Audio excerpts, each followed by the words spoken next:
एक दिन एक बैंक में डकैती हो जाती है। डिटेक्टिव जे भी वहीं से गुजर रहा था तो वो तुरंत वहां पहुंच जाता है और पूरे मामले को देखता है। वहां उसे 3 लोगों पर शक जाता है। पहला था जादूगर, दूसरा एक अंधा आदमी और तीसरा एक बूढ़ा व्यक्ति। डिटेक्टिव जे ने तीनों से पूछताछ की तो जादूगर कहता है, मैं तो यहाँ पैसे निकालने आया था सर। हाँ, मैंने एक जादूगर के कपड़े पहने हुए हैं पर मैं असलियत में एक जादूगर नहीं हूँ। मैं तो अपने बेटे के स्कूल में जाने वाला हूँ। वहाँ बच्चों के साथ पेरेंट्स को भी फैंसी ड्रेस पहन कर आना है, इसलिए मैंने ये ड्रेस पहनी हुई है सर। डिटेक्टिव जे ने अंधे वाले व्यक्ति से पूछा तो वो कहता है, मैं तो सर बैंक से पैसे निकालने आया था। ये देखिए मेरे पास तो 20,000 रुपए ही है। मैं नहीं जानता चोरी किसने की सर और कब की। वैसे भी मुझे कहाँ कुछ दिखाई देता है। मेरे लिए तो सारी दुनिया ही काली है। डिटेक्टिव जे ने उस बूढ़े आदमी से पूछा तो वो कहते हैं, मैं तो बैंक में अपना नया खाता खुलवाने आया था। ये देखिए ये रहे कागजात। मैं बेकसूर हूँ सर, मैं डकैती नहीं डाल सकता, मुझ पर विश्वास कीजिए। डिटेक्टिव जे ने सभी को वहीं रोके रखा, किसी को भी जाने नहीं दिया। सीसीटीवी फुटेज देखी पर उस वक्त बैंक की लाइट चली गई थी, इसलिए फुटेज में कुछ भी नहीं मिला। हो सकता है किसी ने मीटर के साथ छेड़खानी की हो। देखता हूँ शायद वहाँ कोई सबूत मिल सकता है। डिटेक्टिव जे मीटर के पास गया। वहाँ किसी के किसी भी प्रकार के फिंगरप्रिंट्स या फुटप्रिंट्स नहीं थे। चोर ने ग्लव्स पहनकर चोरी को अंजाम दिया होगा और अपने पीछे कोई सबूत भी नहीं छोड़ा। वो बहुत चालाक है।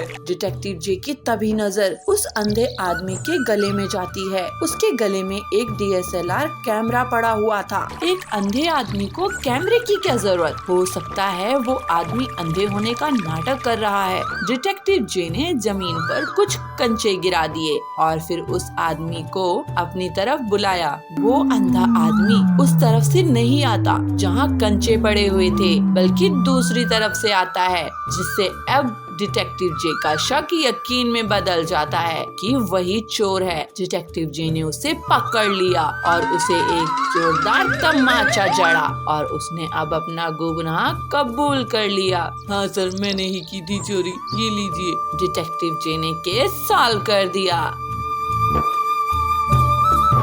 टुनटुन ने अपनी सास पर बहुत अत्याचार किया। वो न उसे समय पर खाना देती थी और न ही उससे कभी प्यार से बात करती थी और बीमार पड़ जाने पर भी कभी दवाई नहीं दिलवाती थी। कुल मिलाकर कहा जा सकता है कि उसने कभी भी अपनी सास की जरा भी सेवा नहीं की। और कहते हैं ना, जैसे आप कर्म करते हो उसका वैसा ही फल आपको भुगतना पड़ता है।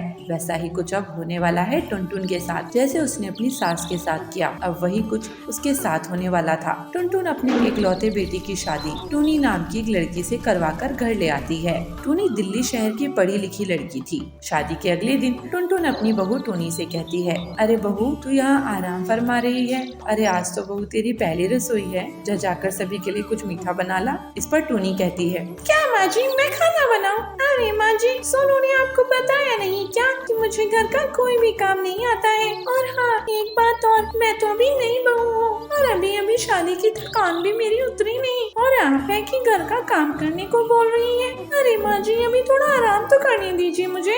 टुनटुन फिर वहाँ से चली जाती है और खुद ही रसोई में जाकर खाना बनाने लगती है। लेकिन जब वो आटा गूंथ रही होती है तभी घर पर किसी की दस्तक होती है, लेकिन दरवाजा बंद था, इसलिए टुनटुन टूनी को आवाज लगाती है, अरे बहू, देखना तो जरा दरवाजे पर कोई है। टूनी बहू, अरे बहू। टुनटुन टूनी को कई बार आवाज लगाती है, लेकिन टूनी कोई जवाब नहीं देती। फिर टुनटुन को ही दरवाजा खोलना पड़ता है और वो देखती है कि सामने उसकी पड़ोसन कोकिला खड़ी थी, जो टुनटुन को देखकर कहती है, अरे टुनटुन, तू खाना बना रही है? खाना तो ताज तेरी बहू को बनाना चाहिए था, तू वो नहीं बना रही क्या?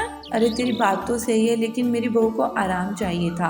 तू भी जानती है ना, शादी में कितनी थकान हो जाती है। अरे वाह, मतलब शादी की तैयारी में वही अकेली थकी है और तुझे तो जरा भी थकान हुई नहीं होगी, है ना? नहीं कोकिला, ऐसी बात नहीं है। अरे ऐसी ही बात है, अभी तू देखती जा, तेरी बहू तुझे कैसे अपने इशारों पर नचाती है। कोकिला की बात सच भी होती है। टूनी सच में घर का कोई काम नहीं करती थी। अरे वो तो झाड़ू भी उठाकर इधर से उधर नहीं रखती थी और पूरे दिन उसकी सास टुनटुनी घर के कामों में लगी रहती थी। टूनी तो बस बेड पर बैठी टीवी देखती रहती थी। ऐसे ही एक महीना बीत गया। फिर आखिरकार टुनटुन ने अपनी बहू टूनी से कहा, अरे टूनी बहू, अब तो तुझे एक महीना हो गया है, अब तो तू घर के काम कर लिया करना। माँ जी, वैसे मेरा मन तो नहीं है, पर चलो कोई नहीं, आप कहती हो तो कर देती हूँ। आज खाना बनाने से शुरुआत करती हूँ। टूनी रसोई में जाती है और खाना बनाती है, लेकिन वो सब्जी और रोटी दोनों जला देती है और वही जली भुनी रोटियाँ वो अपनी सास को लाकर देती है। ऐसे मुँह मत बनाइए माँ जी, अब मुझे जो आता है मैं वही करूँगी ना, खाना है तो खा लीजिए। टुनटुन को अब अपने बर्ताव के बारे में याद आता है जो उसने अपनी सास के साथ किया था और उसे समझ आ गया था कि जो व्यवहार उसने अपनी सास के साथ किया था, आज उसकी बहू टूनी वही व्यवहार तो उसके साथ कर रही है। तो जैसी सास वैसी बहू उसे मिली और उसे समझ आ जाता है कि उसे उसके ही कर्मों की सजा मिल रही है।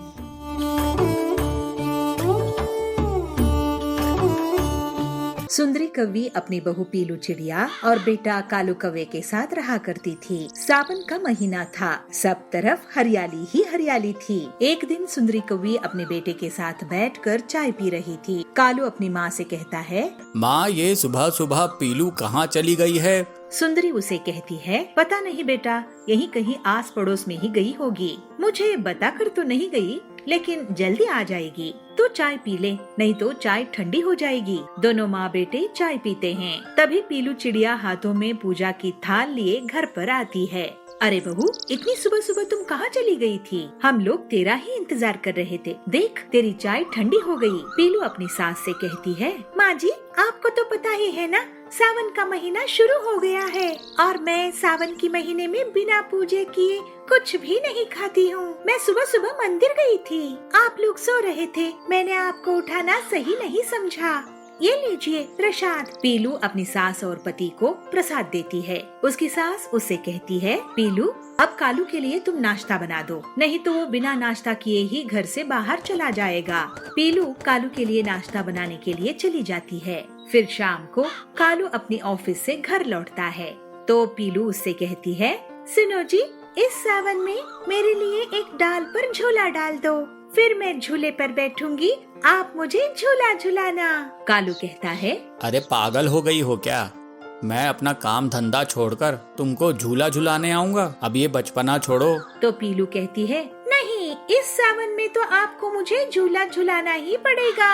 अरे पीलू, तुम क्या कोई छोटी बच्ची हो क्या? ये क्या जिद कर रही हो? तुमने तो मेरा दिमाग ही खराब कर दिया। ऐसा कहकर कालू वहाँ से चला जाता है। कालू का ऐसा जवाब सुनकर पीलू बहुत दुखी होती है। वो दिन भर घर का सारा काम तो करती थी, लेकिन किसी से कोई भी बात नहीं करती थी।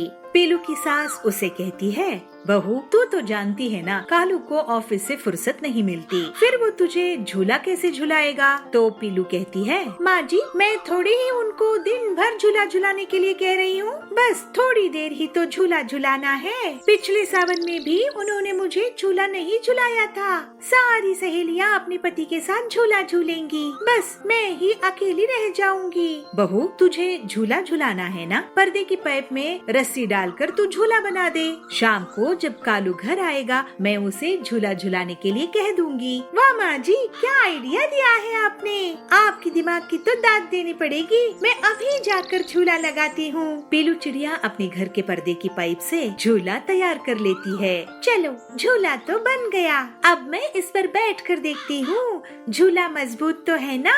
जैसे ही पीलू झूले पर बैठती है, वो झूला टूट जाता है और पीलू बहुत जोर से जमीन पर गिर जाती है। वो चिल्लाती है, हाय राम, मैं गिर गई, मुझे बहुत जोर से कमर में चोट आई है। उसकी आवाज सुनकर उसकी सास वहाँ पर आती है।